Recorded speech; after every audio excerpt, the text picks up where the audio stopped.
បាទជំរាបសួរបងប្អូនទាំងអស់គ្នាយើងខានជួបគ្នាយូរមកហើយប្រហែលជាចូលប្រហែលអាចចូលមួយឆ្នាំម្ដងតាមពីឆ្នាំទៅមុនកំឡុងពេលខែ6ខែ7អីហ្នឹងគឺបាត់មុខខ្ញុំមួយរយៈធំហ្មងដោយសារតែខ្ញុំជាប់ភារកិច្ចផ្ទាល់ខ្លួនផងមានវិបត្តិផងហើយនឹងខ្ញុំហ៊ានបន្ថែមផងហើយតិចទៀតទៅអាចខ្ញុំរៀបចំទៅខាងក្រៅទៀត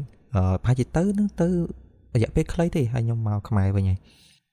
ចង់សួរបងប្អូនមិនដែរមករយៈចុងក្រោយនេះសុខសប្បាយអត់មាននឹកសាច់រឿងខ្ញុំអត់សារបាត់យូរហើយខ្ញុំក៏រៀបចំ page សម្រាប់លក់អីវ៉ាន់ដែរបើសិនជាបងប្អូនគាំទ្របងប្អូនអាចចូលទៅជួយជាវបាននៅ page សម្ភារៈជាងឬក៏ ASC Store នៅក្នុង app L192 យើងក៏មានលក់នៅក្នុង Win Mall ផងដែរតែគាត់ថា Win Mall ខ្ញុំដាក់អីវ៉ាន់រៀងបន្តិចទេដោយសារតែយើងរៀងចាំ update បន្តិច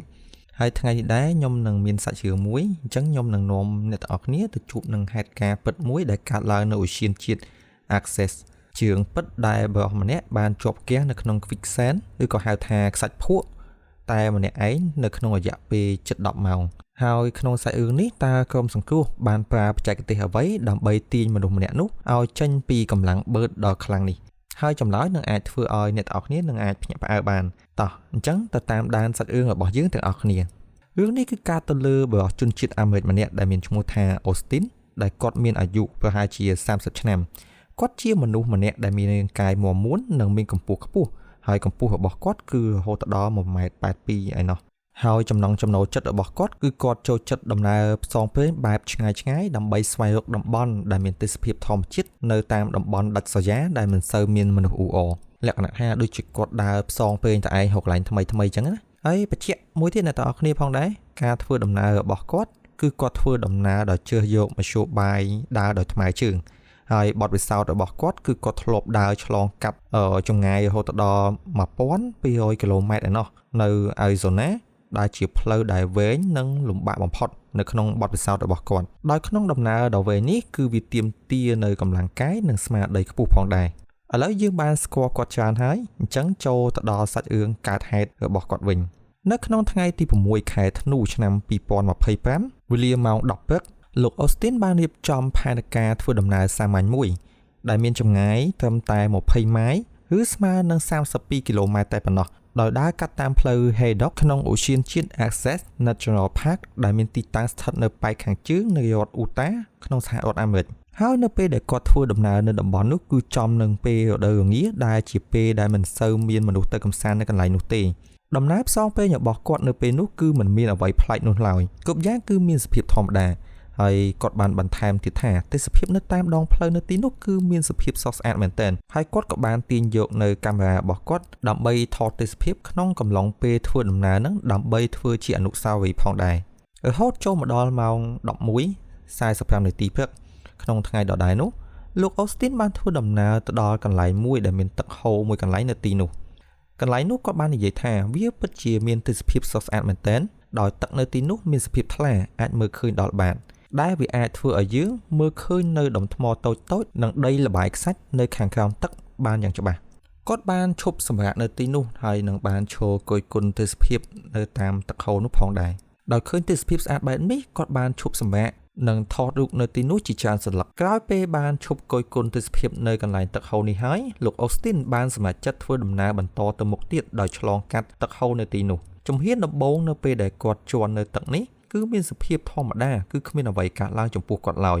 ប៉ុន្តែប្រហែលជាបានប្រមាណជំហានក្រោយមកគាត់សង្កេតឃើញថាខាងក្រោមជើងស្ដាំរបស់គាត់គឺមានកម្លាំងស្រូបអ្វីម្យ៉ាងដោយសារតែការភ្ញាក់ផ្អើលគាត់បានព្យាយាមទាញជើងស្ដាំរបស់គាត់មកវិញដោយបញ្ជូនទម្ងន់ខ្លួនរបស់គាត់ទាំងមូលទៅកាន់ជើងឆ្វេងដើម្បីរក្សាលំនឹងដីនៅខាងឆ្វេងក៏បានសុទ្ធចុះភ្លាមៗដែរក្នុងរយៈពេលមិនដល់3វិនាទីផងលោក Austin បានឃើញខ្លួនរបស់គាត់ជាប់ផុងត្រឹមផ្លូវទាំងសងខាងបាត់ទៅហើយមកដល់ពេលនេះគាត់ដឹងខ្លួនគាត់ថាលបាយខ្សាច់ដែលគាត់ជន់ពីលើនេះគឺជា Quicksand ឬក៏ខ្សាច់ភក់នេះឯងអានេះបើបើកវងចកឲ្យចំតិចខ្សាច់ភក់ហ្នឹងវាមិនមែនជាដីខ្សាច់សុទ្ធនោះទេអាហ្នឹងវាមិនមែនកើតឡើងដោយសារដីខ្សាច់សុទ្ធទេវាគឺជាលបាយមួយដែលបូកផ្សំអំពីខ្សាច់ដែលឥតនឹងទឹកហើយជាទូទៅតំបន់ដែលមានខ្សាច់ភក់នេះគឺនៅតាមតំបន់ដែលមានទឹកហូរនិងដីឆ្អែតទឹកនៅជិតប្រភពទឹក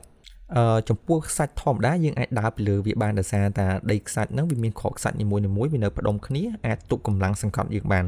ប៉ុន្តែនៅពេលណាដែលមានវត្តមានដីឥដ្ឋនិងទឹកចូលធាតុផ្សំទាំងពីរនេះវាដើរតួដូចជាប្រេងលម្អិលអញ្ចឹងដោយវាមិនឲ្យខ្សាច់ហ្នឹងគឺនៅផ្ដុំគ្នាបានទេអញ្ចឹងនៅពេលណាដែលអ្នកទាំងអស់គ្នាដើរជន់វាទម្ងន់ជើងរបស់អ្នកនឹងរុញទឹកហ្នឹងចេញពីខាងក្រោមខ្សាច់ចេញហើយខ្សាច់ហ្នឹងនឹងសុតចុះមកតាមជើងរបស់យើងហើយចំណែកដីឥដ្ឋវិញវាដើរតួនាទីជាអ្នកខាំងខ្យល់កុំឲ្យខ្យល់ចេញចូលនៅក្នុងស្រទាប់របស់ quicksand ហ្នឹងហើយអាការខាំងខ្យល់ហ្នឹងវាបង្កើតបានជាកម្លាំងបឺតមួយដែលគ្មានវត្តមានខ្យល់ចូលដែលគេហៅថាកម្លាំងសុញ្ញអាកាសឬក៏យើងនិយាយសួរស្ដាប់ថាវាកម្លាំងបឺតសុញ្ញអាកាសដោយវាគ្មានវត្តមានខ្យល់ចេញចូលអញ្ចឹងគឺវាខំណែនមែនតើមិនឲ្យយើងហ្នឹងដកជើងចេញបានឡើយអានេះបើសិនជាខ្ញុំមានពេលច្រើនជាងខ្ញុំអាចធ្វើជាវីដេអូ animation អញ្ចឹងទៅអាចបញ្យល់អ្នកទាំងអស់គ្នាឲ្យងាយយល់ជាងនឹងទៀតតែដោយសារតែពេលវេលាយ៉ាងខូចដែរអញ្ចឹងឥឡូវយើងចូលទៅកាន់សាច់រឿងរបស់យើងវិញរាល់ពេលដែលលោក Austin ព្យាយាមមើលខ្លួនសាច់នោះវានឹងរឹតតែសោបខ្លួនគាត់កាន់តែខ្លាំងដែលធ្វើឲ្យគាត់ជាប់ខ្លួននៅមួយកន្លែងមិនអាចទៅណាបានចូលមកដល់ប្រហែលជាម៉ោង 12:30 នាទីថ្ងៃត្រង់រយៈពេល1ម៉ោងកន្លងផុតទៅនេះគាត់បានព្យាយាមមើលខ្លួននិងបានយកឈើឆាត់ trekking pole ហ្នឹងលក្ខណៈដូចយើងបងប្អូនឃើញថាអ្នកឡើងខ្នងផ្សារអីគាត់កាន់ឈើឆាត់មួយគូហ្នឹងដើម្បីទប់ទម្ងន់ខ្លួនគាត់កុំឲ្យផ្ដោតទម្ងន់ខ្លួនយើងពេលដើរទៅជើងយើងទាំងពីរពេកហើយគាត់បានយកtrekking pole ឈើឆាត់ដើរហ្នឹងយកទៅជីកដីខ្សាច់ជុំវិញជើងរបស់គាត់ដើម្បីឲ្យដកជើងចេញបានប៉ុន្តែដោយសារតែច្រើនទឹកហូរនៅកន្លែងដែលគាត់ផុសហ្នឹងគឺមានទឹកហូរកាត់អញ្ចឹងទឹកហ្នឹងវាបាននាំគ្រាប់ខ្សាច់មកកប់នៅរណ្ដៅដែលគាត់បានជីកនោះដដែលអញ្ចឹងមានន័យថាបើគាត់ជីកមិនក៏ដោយក៏ជីកអត់ខ្សាច់ហ្នឹងដែរទឹកហ្នឹងវានាំកតិចខ្សាច់ហ្នឹងចូលទៅដៅជើងរបស់គាត់ហ្នឹងវិញដូចយើងទៅលេងសមុទ្រអញ្ចឹងយើងកែងដៅនៅកន្លែងទឹកសមុទ្រអញ្ចឹងទៅលោកសមុទ្រហ្នឹងវាវាយមកវិញវានាំដីខ្សាច់ហ្នឹងមកកប់លុបដៅរបស់យើងវិញវាដូចគ្នាអញ្ចឹងកន្លែងហ្នឹងហើយការព្យាយាមរបស់គាត់នេះគឺមិនបានជួយអ្វីគាត់ឡើយផ្ទុយទៅវិញវាបានធ្វើឲ្យខ្សាច់នោះកាន់តែសោបជើងគាត់កាន់តែជើទៅហើយកម្លាំងសោបនោះបានធ្វើឲ្យជង្គង់របស់គាត់បត់ទៅមុខនិងទាញសរសៃសាច់ដុំរបស់គាត់យ៉ាងខ្លាំងដែលធ្វើឲ្យពេលនោះតម្រូវឲ្យគាត់ធ្វើយ៉ាងណាព្យាយាមដកជើងរបស់គាត់ឲ្យត្រង់មកវិញដើម្បីគេចពីការឈឺចាប់នេះតែវាមិនអាចទៅរួចទេដោយសារតែការជាប់ជាមួយនឹងកម្លាំងបឺតយ៉ាងយូរបែបនេះវាបានធ្វើឲ្យជើងរបស់គាត់ចាប់ផ្ដើមស្ពឹកទាំងសងបាត់ទៅហើយ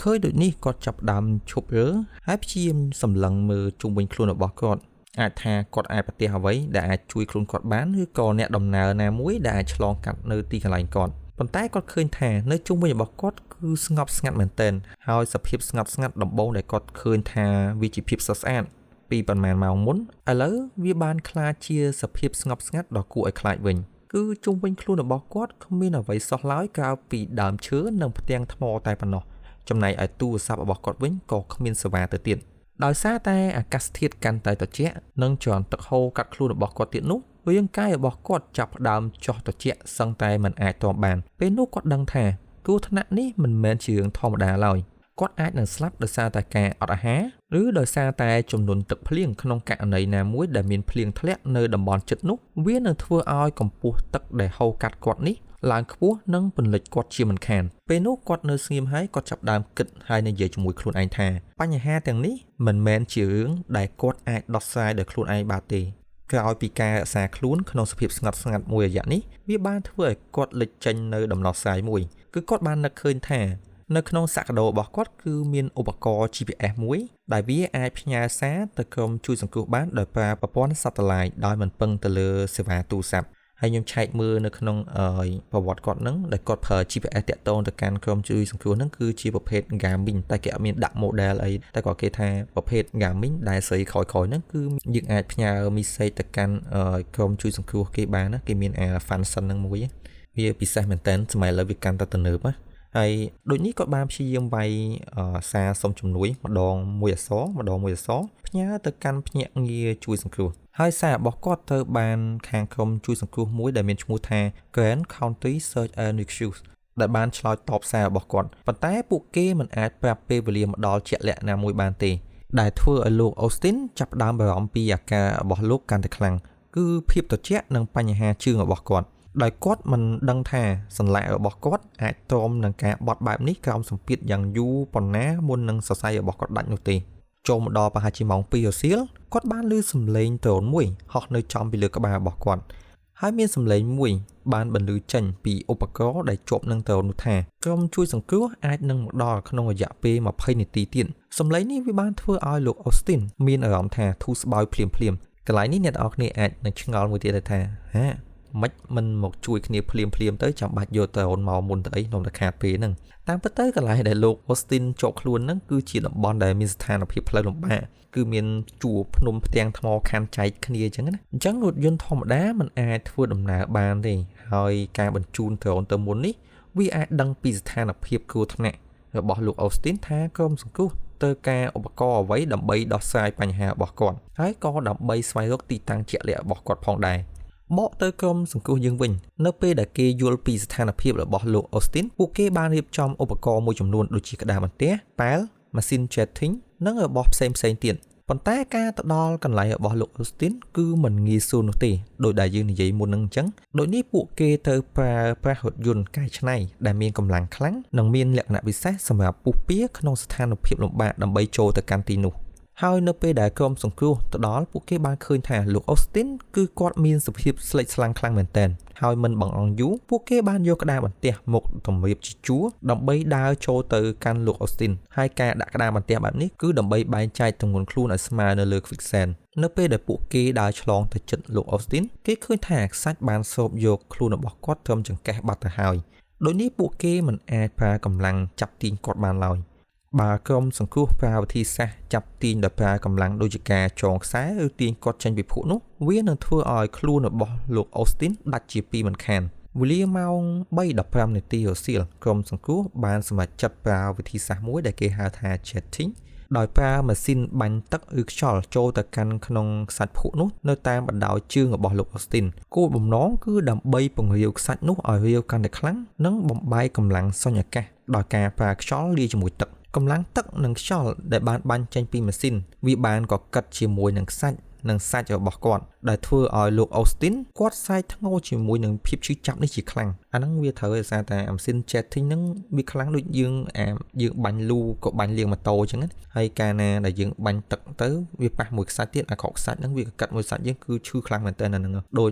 អ្នកខ្លះលាងម៉ាស៊ីនអញ្ចឹងគាត់ប្រើខ្សាច់បាញ់អាហ្នឹងវាត្រូវខ្សាច់នេះឡើងកាហាចហ្មងហើយយើងបន្តទៀតក្រុមសង្គ្រោះបានទាញខ្លួនលោក Austin ថ្នមម្ដងបន្តិចពី1សង់ទីម៉ែត្រទៅ1សង់ទីម៉ែត្រវាជាដំណើរការដ៏យឺតយ៉ាវនិងឈឺចាប់បំផុតរហូតមកដល់ពេលវេលាម៉ោង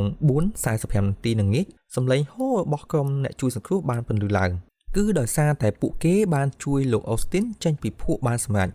ហើយពួកគេបានដាក់លោក Austin លើក្តារបន្ទះហើយអូសគាត់ចេញមកលើដីគោកភ្លាមសភាពរបស់លោក Austin ពេលនោះគឺឃើញថាជើងរបស់គាត់ទាំងពីរគឺមានសភាពហើមនិងជាំខ្លាំងមែនទែនភ្លាមនោះគេបានបញ្ជូនលោកទៅកាន់មន្ទីរពេទ្យដែលនៅជិតនោះហើយសភាពរបស់គាត់គឺបានជាសះស្បើយទាំងសងក្រោយពីការព្យាបាលប្រហែលសប្តាហ៍ក្រោយមកហើយសាច់រឿងនេះគឺបញ្ចប់តែប៉ុណ្្នេះឯងអ្នកនរគ្នាយើងមើលទៅសាច់រឿងនេះគឺខ្លីមែនទែនប៉ុន្តែវាបានផ្ដល់នៅ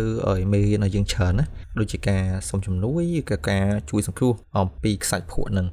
ហើយសង្ឃឹមថាវីដេអូនេះមានប្រយោជន៍ទៅដល់អ្នកទាំងអស់គ្នាហើយបើសិនជាអ្នកទាំងអស់គ្នាគិតថាវាល្អកុំភ្លេចជួយចុច share ទៅកាន់មិត្តភ័ក្តិអ្នកទាំងអស់គ្នាដែលចូលចិត្តដើរព្រៃផងហើយសម្រាប់អ្នកដែលមិនទាន់បានចុច subscribe សូមចុចប៊ូតុង subscribe និងដាក់សញ្ញារូបកណ្ដឹងដើម្បីទទួលបានវីដេអូថ្មីមុនគេអរគុណសម្រាប់ការទស្សនាហើយយើងជួបគ្នានៅវីដេអូក្រោយៗទៀត